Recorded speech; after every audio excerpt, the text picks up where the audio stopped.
Good morning बच्चों, ninth chemistry by Paramjit sir. तो बच्चों आज हम इसके अंदर थर्ड लेसन पढ़ेंगे एटम्स एंड मॉलिक्यूल्स।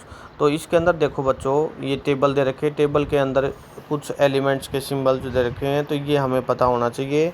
ये हमें तुम्हें पहले भी बताए थे, इनको एक बार दोबारा देखो। 20 तक के एलिमेंट्स का पता होना चाहिए और उसके अलावा भी हमें कुछ पता होना चाहिए, जैसे aluminium Al, argon Ar, barium Ba, boron B, bromine Br, calcium Ca, chlorine Cl, cobalt CO, उसके बाद कॉपर का है Cu, फ्लोरीन F, गोल्ड का Au, hydrogen H, iodine I, iron Fe, lead Pb, magnesium Mg, neon Ne, nitrogen N, oxygen O, potassium K, silicon Si, silver Ag, sodium Na, sulphur S, uranium U और zinc क्या है यहाँ पे Zn। तो इस तरह बच्चों हमें इसके अंदर ये पता होना चाहिए। उसके बाद इसके अंदर देखो बच्चों, अपने पास इसके अंदर आता है आज नेक्स्ट जो टेबल है एटॉमिसिटी के बारे में इसके अंदर बता रखा है, एटॉमिसिटी ऑफ सम एलिमेंट्स। तो ये हम इसके अंदर पढ़ेंगे। तो टेबल हमने इसके अंदर पढ़नी है पहले। तो देखो टाइप्स ऑफ एलिमेंट्स, ये सारे क्या नॉन मेटल है, नॉन मेटल के अंदर गैसेज आती हैं। तो इसके अंदर देखो बच्चों, इनकी एटॉमिसिटी बतानी है, यानी एटॉमिसिटी क्या होगी। जैसे आर्गन है, मोनो एटॉमिक है, Ar लिखते हैं, उसके अंदर मॉलिक्यूल्स नहीं आते, ओनली Ar लिखा जाता है। तो Ar ये मोनो एटॉमिक होगी। वैसे भी इनर्ट गैस है, हीलियम भी इनर्ट गैस है, तो इसको ये भी मोनो एटॉमिक है। और बाकी ये जैसे O2 H2 ये लिखते हैं, तो ये लिखोगे। ऑक्सीजन है, ये डायोटॉमिक, हाइड्रोजन डायोटॉमिक, नाइट्रोजन डायोटॉमिक, क्लोरीन डायोटॉमिक, फॉस्फोरस को हमेशा P4 लिखा जाता है, तो ये टेट्रा एटॉमिक होता है। और सल्फर क्या होता है, poly atomic. It means sulphur के 8 ये जो एटम्स हैं ये जुड़े होते हैं, 8 मॉलिक्यूल होते हैं इसके अंदर टोटल, तो इसको पॉली एटॉमिक बोल सकते हैं। सल्फर को लिखा जाता है S8 लिखा जाता है इसको। उसके बाद जो नेक्स्ट जो अपने पास टेबल है बच्चों, name of symbol some ions. जैसे इसके अंदर बीच में ये दे भी रखे हैं आयंस, ये चार्ज ये दे रखे हैं, species are known as ions. जिनके ऊपर चार्ज हो उनको हम बोलेंगे, यानी आयंस बोला जाता है। जिनके ऊपर चार्ज होता है, चाहे वो पॉजिटिव हो चाहे नेगेटिव हो। फॉर अनायन के लिए, अनायन क्या होता है, नेगेटिव चार्ज वाला, जैसे Cl नेगेटिव, OH नेगेटिव। और पॉजिटिव चार्ज वाला क्या होता है, cation. For Na positive, Al positive. Poly atomic ion क्या होता है, एक group of atom carry A charge. Poly atomic ion एक ग्रुप होगा एटम का जिसके ऊपर क्या होगा, चार्ज होगा, तो उसको हम बोलेंगे polyatomic ions. Valency, combining power of element known as the valency. जो कंबाइनिंग पावर होती है एलिमेंट की, उसको क्या बोला जाता है, वैलेंसी बोला जाता है। ये तुम्हें पहले बताया था बच्चों। वैलेंसी, इसमें देखो नेम ऑफ, ये टेबल दे रखे, name of symbol of some ions. तो फर्स्ट और सेकंड दे रखे, जैसे सोडियम, पोटासियम, सल्फर और ये कॉपर, स्टार लग रहा है। Na positive, K positive, G positive, Cu positive. तो ये Q प्लस साइन होता है। जैसे इसके अंदर हम बता सकते हैं इन पे ये वैलेंसी भी हो सकती है, यानी चार्ज हो सकता है। It means loss of 1 electron, ये लॉस ऑफ 1 इलेक्ट्रॉन कर सकते हैं। मैग्नीशियम, कैल्शियम 2 इलेक्ट्रॉन लॉस कर सकते हैं, 2 पॉजिटिव आ जाएगा, Ca पॉजिटिव आ जाएगा। हाइड्रोजन और हाइड्राइड, हाइड्रोजन जो अपने पास होता है H पॉजिटिव होता है। इट मीन्स ये क्या कर देगा, हाइड्रोजन क्या कर सकता है, 1 इलेक्ट्रॉन लॉस कर सकता है। और H नेगेटिव हो, इट मीन्स ये 1 इलेक्ट्रॉन गेन करे, तो H नेगेटिव आ जाएगा, हाइड्राइड बोलेंगे। उसके बाद chloride, Cl negative, bromide, Br negative, iodide I negative, oxide O2 negative हो जाता है, वो ऑक्सीजन के O2 नेगेटिव, यानी चार्ज हो तो ऑक्साइड बन जाएगा। सल्फाइड S2 नेगेटिव होगा।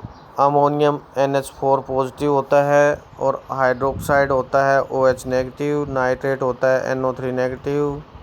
Hydrogen carbonate HCO3 negative, carbonate CO3 negative, 2 charge आ जाएगा इस पर। सल्फाइड SO 3 और ऊपर क्या आ जाएगा 2 नेगेटिव आ जाएगा ये। तो ये हमने इसके अंदर बताना है। आगे इसके अंदर देखो ऐसे ही बच्चों और भी हैं इसमें, जैसे जिंक का है, आयरन का है। 2 पॉजिटिव चार्ज होता है तो इसको जिंक बोला जाता है। आयरन कॉपर सेकंड, ये इसके ऊपर स्टार लगा के लिख रखे हैं, 2 पॉजिटिव चार्ज वाला है ये। एल्यूमिनियम Al3 पॉजिटिव, आयरन ये स्टार Fe3, 2 पॉजिटिव भी होता है और Fe3 पॉजिटिव होता है। आयरन 2 इलेक्ट्रॉन लॉस कर सकता है और 3 भी। सल्फेट हो तो SO4 2 नेगेटिव हो जाएगा और फॉस्फेट को PO4 3 नेगेटिव। इनको यानी ये बोला जाता है phosphate ion, sulphate ion, sulphide ion, chloride ion, इस तरीके से हम इसके अंदर बोलते हैं।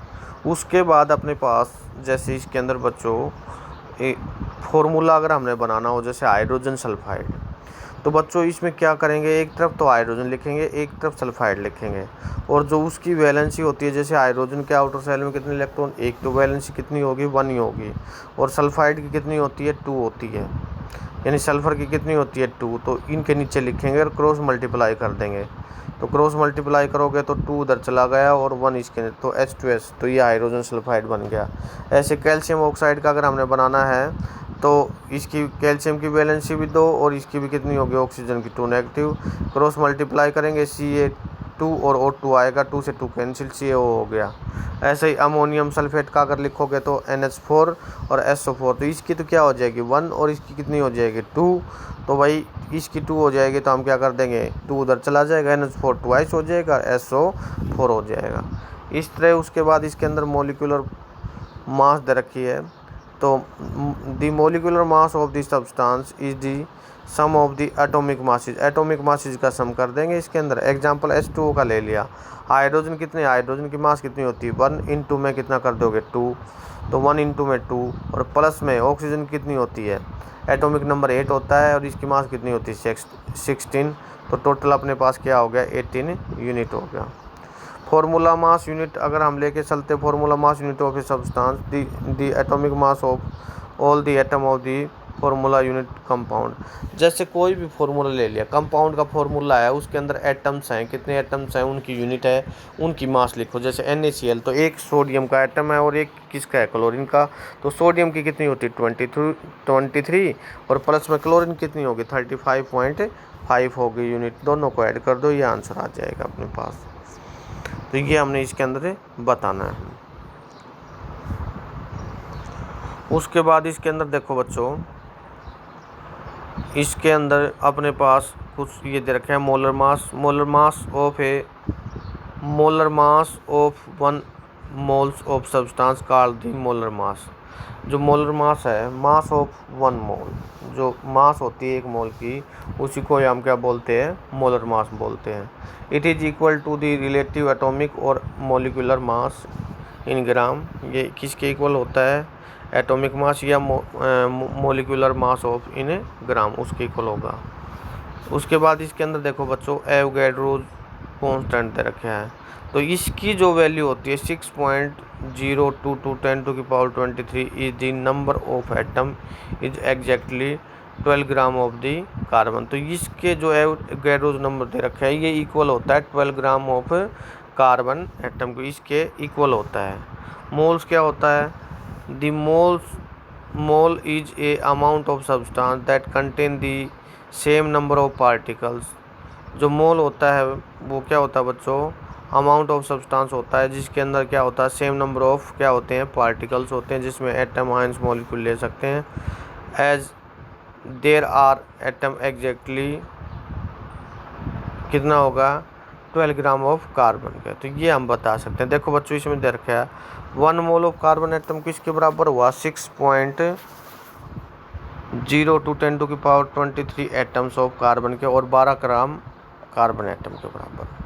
1 मोल हाइड्रोजन का लोगे तो इतने तो एटम्स के इक्वल हो गया हाइड्रोजन एटम, यानी 6 एटम ऑफ हाइड्रोजन या 1 ग्राम ऑफ हाइड्रोजन एटम के। तो इस तरह से ये बता सकते हैं हम। तो ये हमने इसमें बताना है, ये ले लेंगे।